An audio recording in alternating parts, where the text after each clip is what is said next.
Good morning, everyone. It's Randy McLean. I'm the president of WayPoint Analytics, and I want to welcome you to the fourth and final session of our series on NBC profit-based sales compensation. In the first three sessions, we talked about the benefits and the issues that we were trying to address by going to a profit-based sales comp system. In the second, we talked about the elements of a plan and how to go about making your plan.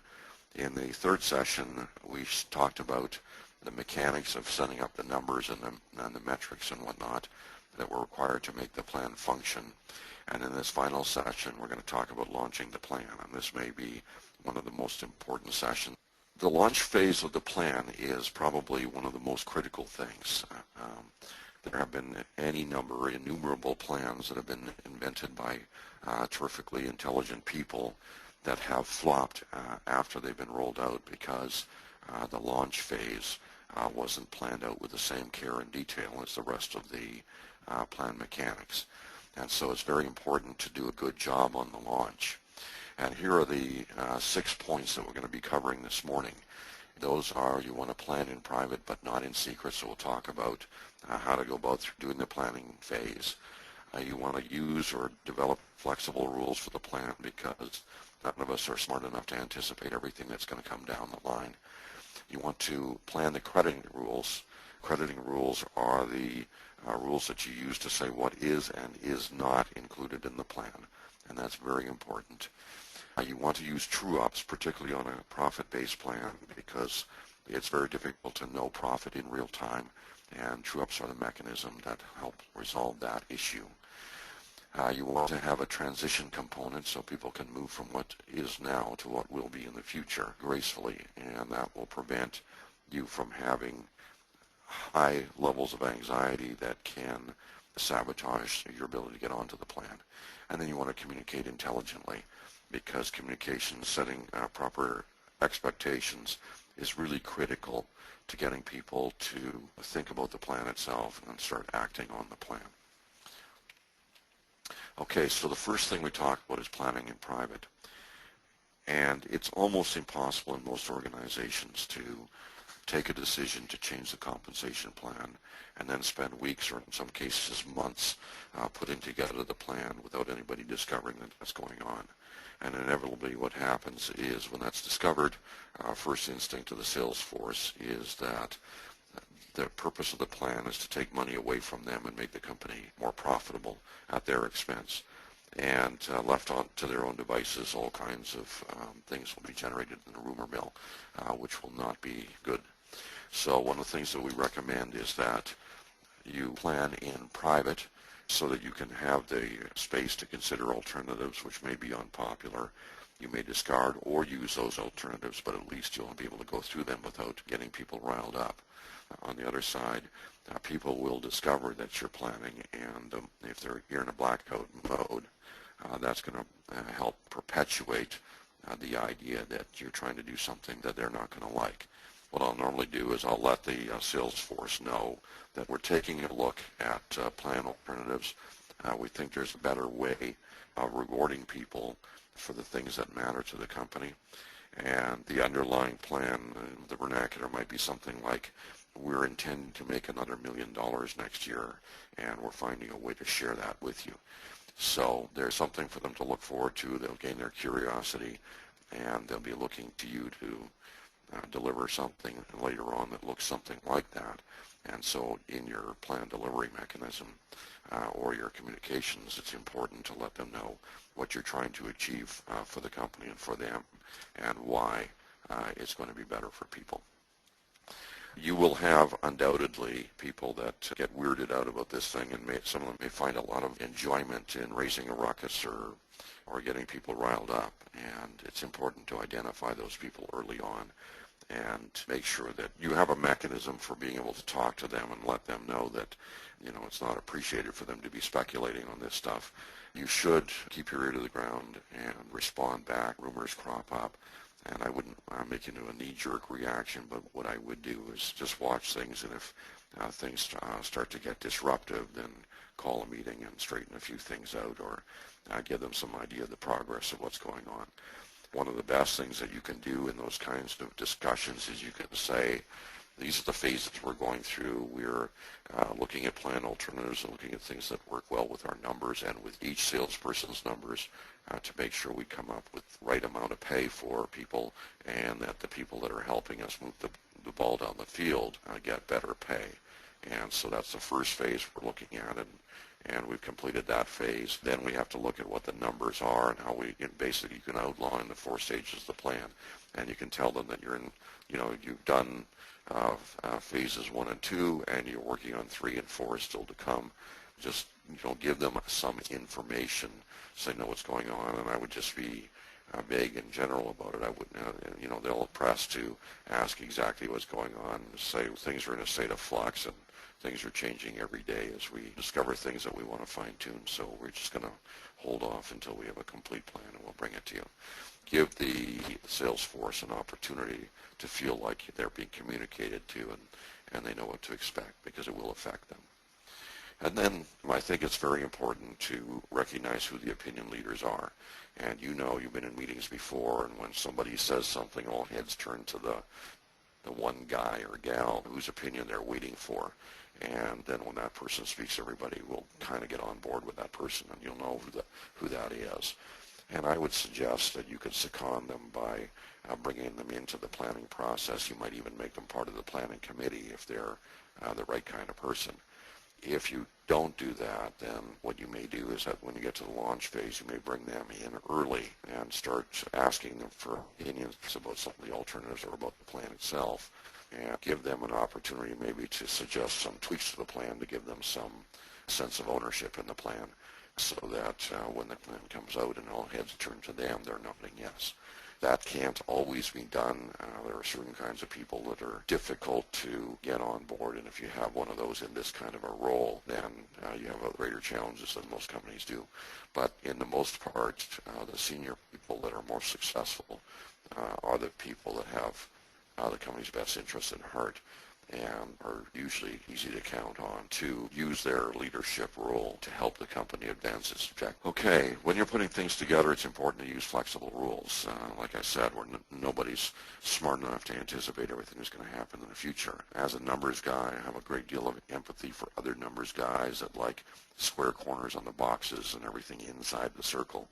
But the world's a more messy place, and we'll inevitably wind up with something somewhere that's not functioning properly, and common sense will tell us and the salespeople that there's something wrong with it. It's not a good practice at the corporate level to be so stuck on a plan that you're going to stay with it even when it's obvious to everybody that there's something wrong. And the problem that you will have is there will be middle management people that may be involved in this that have that tendency and don't feel they have the authority to make a change and just have to represent the company's point of view. And I think it's important to work with those people to make sure that you have a feedback mechanism in payroll or HR or other places, that when a legitimate problem arises, that the intention of the company is to give careful consideration of what's going on with the problem and do its level best to find a modification that will repair the plan. And sometimes it's the plan itself, sometimes it's the crediting rules around the plan, sometimes it's the timing of payments on the plan, and sometimes it's a territory rebalancing that will win the day. And not all of those things have to do with plan modifications. You can look at using those kinds of things.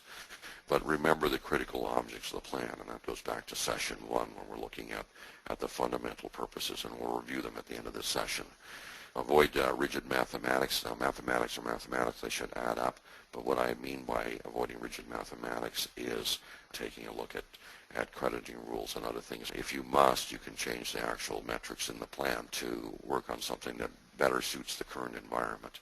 But use that sparingly, because you don't want to have a situation where somebody in the chain gets bullied into modifying piecemeal virtually every part of the plan. You wind up with a plan that malfunctions financially. It's important to work the outliers. In every case, there's going to be a certain circumstance where somebody's handling a territory and the territory goes to 0 for some uncontrollable reason. Keep an eye out for those kinds of things learn from them, figure out what you need to do with them, if anything. Company can usually tolerate a little unexpected variance, but if you have too many variances all going the same direction, it's usually not a good thing. Have a mechanism to spot the outliers and then think about what you're going to do for it. And then prepare for course corrections. Now, one of the things that we recommend is, we're going to run a plan and we're going to review it every quarter to see how it's performed in the quarter for the first year. And in each quarter, we'll reserve the right to make course corrections if there's something going wrong with the plan. And you could just announce that up front so that people don't feel that it's being imposed and it's, a brick wall and they can't get anywhere if there's something wrong. The idea is to let them know that you're going to be responsive to what's going on, and I would really schedule it. A really good plan will come out of something that has a certain amount of fine-tuning when it sees the real world. So scheduling those things in rather than, a once-and-done type of philosophy will probably lead you to something that can last for decades and provide very, very good benefits for the company and for the sales force. Now, let's talk about crediting rules for a moment.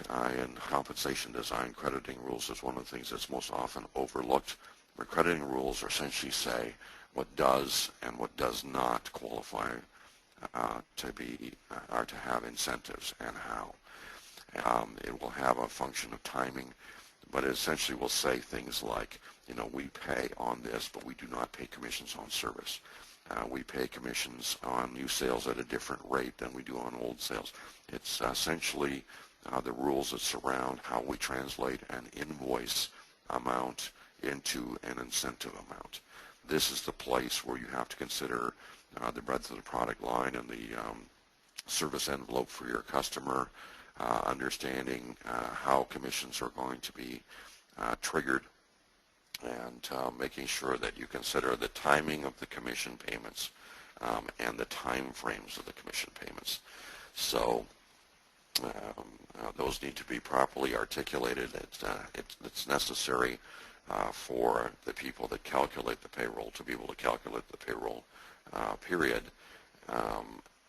unless you're using some kind of system like the WayPoint add-on system for commissions. Somebody's going to have to know what all the rules are so that they can come up with the right numbers. And then people have to know when they're going to get paid on certain things and what things qualify and don't. So it's pretty obvious that this needs to be done. Most people think intrinsically that it's going to happen, but if it's not properly planned and considered, there will be gaps, and this is the first and most common place where the plans will start to have holes, is when the crediting rules aren't completely considered and documented. Okay, I want to talk about true-ups, and for most profitability plans, we have a time phasing issue. The issue with profitability, as you know, is we don't know everything that has happened in a particular period or quarter or even year until all the things that affect the financials for that period are considered. And the reason why most companies take about 3 weeks to close a period and could take that or more to close a quarter, and certainly more than that to close a year, is because there's a lot of follow-on things that we wait for invoices from the period that don't until after the period from our vendors and those kinds of things. Because of that, a profit-based plan that's taking real costs into account will not likely have all the information available at the time the commissions need to be calculated. And in the most common case, or the typical or average case within the WayPoint universe, so the universe of WayPoint clients, they'll close the period. They will, if they're on a calendar month, they may close the period at the end of March, say, but they won't actually get the books closed for about 3 weeks. But in the most common case, the commissions for the period are due in the middle of the following period. And so they've really only got 15 days to do the calculations and be back up for the payroll system. The payroll service, they may only have 10 days. In the worst case scenario, there may be 2 weekends in that 10-day period, and that means they may only have 4 days between the time that they are ready to go. And then I suppose also should consider some companies don't close all their billings on the last day of the month. There may be a 2-day window to close the billings out, and so in the worst case scenario, the payroll people may only have 2 days of working time before the payroll has to be calculated so that it can go out. And in those scenarios, you'll have to use estimates. In the WayPoint case, I'll remind everybody it's using WayPoint. We won't know what the financials are until the end of the period at best, and then they have to be processed in the system. And so WayPoint always uses the last known metrics for how the costs are structured in the company until it gets the updates from the finance team. So in order to make WayPoint function, on the 1st of January, it's going to be calculating costs and profitability, and it's going to be using the numbers from the previous year. And it's going to continue doing that for all of January until we get to the end of January, and we put the January numbers in, and then the January numbers are going to get restated. And the same thing will happen on a quarterly, and we may not have financial information until the end of the first quarter. So maybe late April before we get the real numbers for up to the end of March, and we've already paid 3 pay cycles, perhaps, and then we're into the 4th before WayPoint really knows what the real profits were. So what do you do with that? And the answer is, in high-end designs, is you use a process called true-ups. And the way that it really works is this. At the end of January, WayPoint will tell you what it thinks the commissions were, and you will pay according to the profit that was generated. Or it will tell you what the profits it thinks estimates the profits were using the latest numbers, and you may pay on that. At the end of February, the same thing will accrue. The end of March, the same thing will accrue. In April, you'll get the real numbers. And so for the April time frame, what you would do is you would calculate all of the profits that were made in the first 4 periods of the year, and then you would deduct from that, or all the pay that should have been paid for the first 4 periods, and you would deduct from that the amount of pay that has already been paid, and you would pay the balance.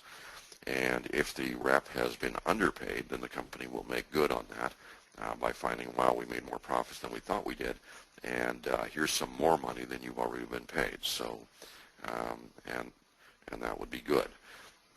The other thing that may happen is the rep may have been overpaid, and the company will say, well, we prepaid some of the money that you hadn't yet earned, and so you already have it, and here's the rest. If you have wild gyrations because of that, it's not going to be good, and you may give some consideration to what kind of other mechanics you might add into how you do the true-up.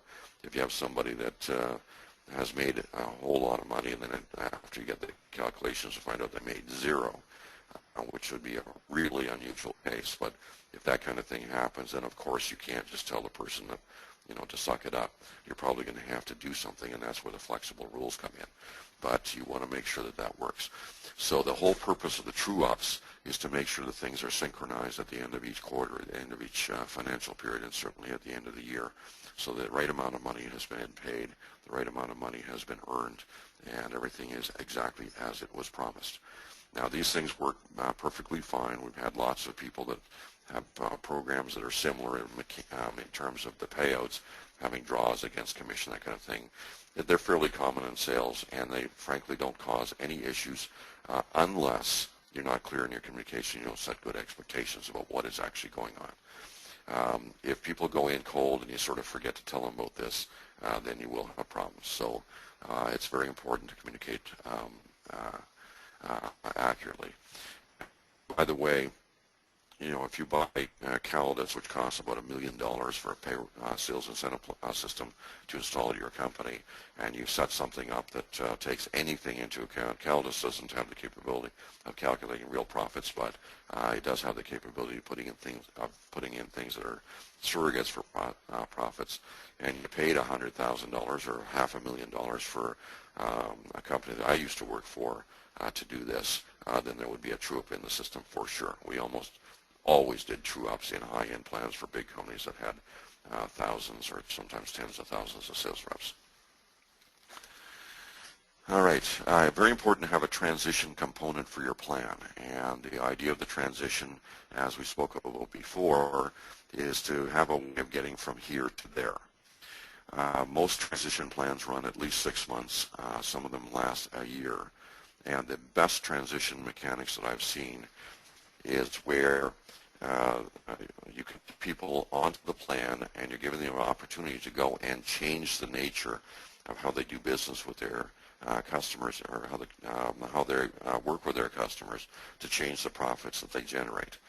And on day one, of course, all the customers are going to be doing the same dysfunctional things they were on the day before, and they need a little bit of time to get there. So the best mechanic I've seen developed by a really, really sharp, or suggested by a really sharp HR consultant up in Rochester, New York, was this.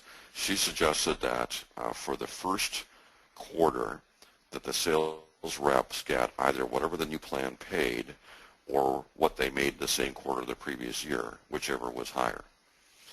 In the second quarter, they would get 90%, or whatever the new plan pays, or 90% of what they earned last year.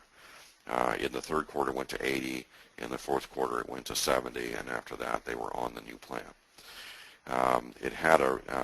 It was a very successful launch for this company, and it's one of our stars, one of the companies that has really changed their game. They have changed from an average or break-even level company, a money-losing company, in fact, when I first met them, to a solid, profitable company for 5 consecutive years, not only generating industry-leading profitability, but they've also increased their revenue between the beginning of the recession and now by 40%.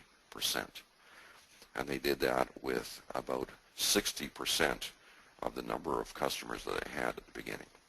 And they did that by being very aggressive with this plan, this kind of plan, getting the salespeople through the transition, firing a few salespeople that weren't ready to get on board and replacing them with people that were more willing to play, and getting super focused on the customers that made the most money. And their reps make substantially more, and they have a gain sharing bonus throughout the entire company. And last year, that gain sharing bonus was $6,700 per employee. And they paid that out of $76,000 per employee of profit gain over the year before. And so these things can be very successful, but that transition component was very important. The last item I have at the bottom here is stick to the plan. There's always going to be somebody that will make a lot of noise about this and how it's terrible and you should go back to it. And it's not a good idea to back down if you planned it out properly. If you made a mess of the plan and everybody's in complete disaster mode, then shame on you, and you have to go back to the drawing board. But if you have 1 or 2 squeaky wheels, then you have to figure out what you're going to do about that. But you should stay with it, because if you get to the end point, it pays. All right, the last item is communicate. It's very important to document the plan carefully. Rates and calculations, crediting rules, timing, and transition, they all need to be documented thoroughly. And in the delivery paperwork that we would provide when I was in the sales compensation game, it would include a complete document that each sales rep signed off on and went into the record. Along the way, acknowledge rumors and deal with them. Make sure that you communicate the plan objectives. And once again, that really is, the company wants to make more money and to find a way of sharing it with the people that are helping us get it. And then the last point is what I just made, is provide the plan to the reps and have them sign it so that they understand that they're on the plan and that you have a record of it. In some jurisdictions, it's really important, and you'll know who you are in that case. But if you're not in a jurisdiction where that's a requirement, it's a very good idea. Okay, common failure modes are not planning for the outliers and running into too many of the exceptions that happen in a year because you haven't built them into your crediting rules, or haven't built them into the plan mechanics, or haven't found ways of recognizing them. One of the things that you'll be looking at in outliers is individual salespeople. And if you have a plan and you haven't tested it for each salesperson, then you run the risk of looking at somebody coming in with half of their expected pay, or a quarter of their expected pay, or 500% of their expected pay. And those are going to be things you're going to have to deal with later in the most difficult situations. So you want to make sure you've got that worked out on your mapping the mechanics. Having an inadequate transition will cause it to fail. Failing to set proper expectations. And that really comes down to, look, guys, we're doing the best we can. We've got the best systems on earth, and we're working on them hard, but we don't know what we don't know until we know it. And that is the world that we live in every day, and it's a world that you will be living in as well when we're making our best faith efforts to pay what is due, and then making sure that the right amount is paid as soon as the information is available. But go to people and let them know that. Inadequate communication, not working to get buy-in from the people by gathering feedback, or at least getting the opinion leaders or opinion leader involved, or not taking the time to let them know what's in it for them. And then most commonly chickening out, get into the thing and you just don't have the chutzpah to get to the next level, and that's that happens, and it's unfortunate because we always like to think we're managing the business rather than letting the business manage us. But in some cases, really the latter is true. And in that kind of environment, it's almost impossible to meet increased or better objectives. And it's tough to be a management team and to be successful if you can't get hard things done. Okay, remember, 5 principles of a good plan. You're supposed to pay for persuasion.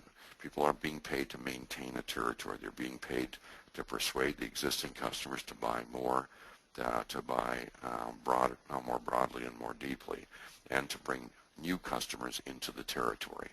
That's what you're paying for. You want to protect the best reps. The people that are contributing the most to the profit and the profit gains are the people that need to make the most money.